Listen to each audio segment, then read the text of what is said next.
So up to this point, we have talked about who must file a tax return, and we have learned what is the valid types of identification.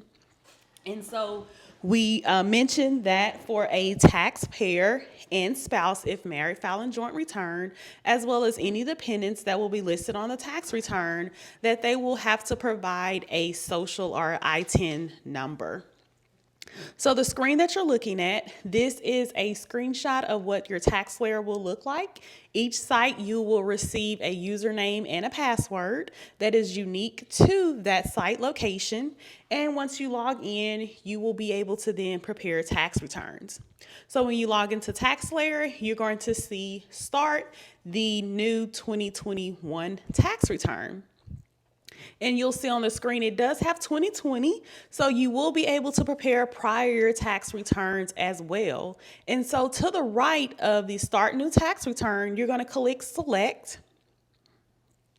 And when you click that Select button, you're going to then be prompted to enter in the Social Security number, or in lieu of a Social Security number, if the individual does not have one, you will be entering in the ITIN number.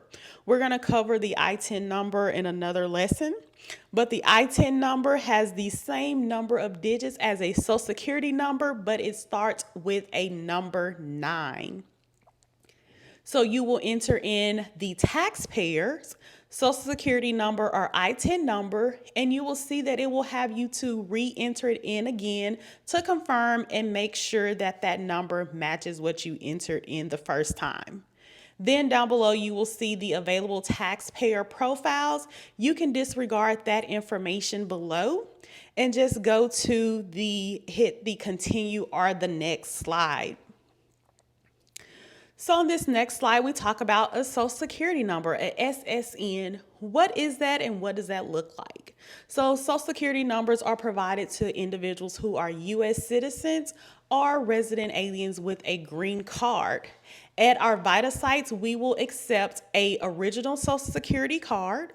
We can accept a copy. It can be paper or electronic. So it can be, maybe they can produce it through their email, their phone. A lot of individuals have smartphones as of now, right now. Or they may come in and provide a letter from the Social Security Administration Office.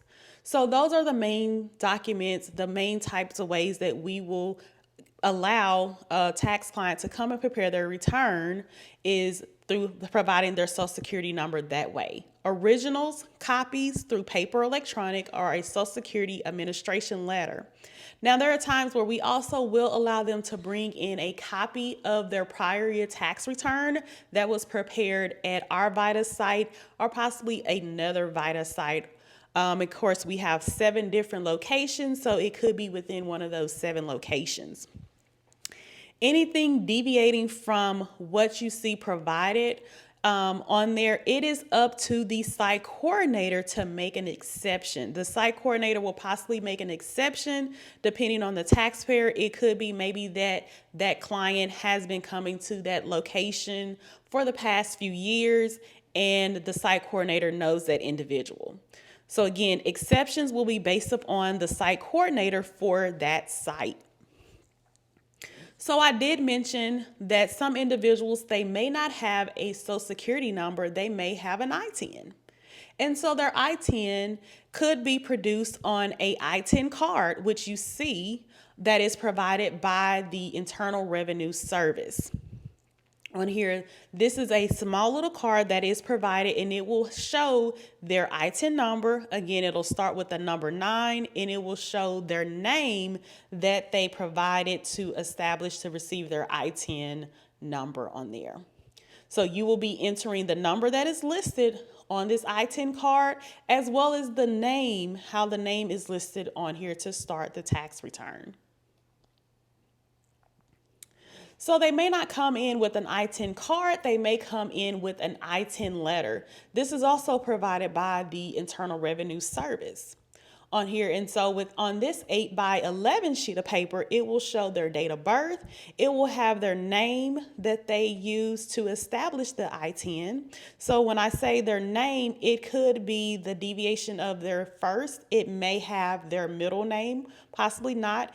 And so some of our ITIN holders, they may have two last names. It could contain both last names or just the first last name. And it will also have their ITIN number. So you're starting the tax return with the Social Security card or this ITIN or possibly a copy of the tax return on there. So this is how we actually start the tax return for the taxpayer.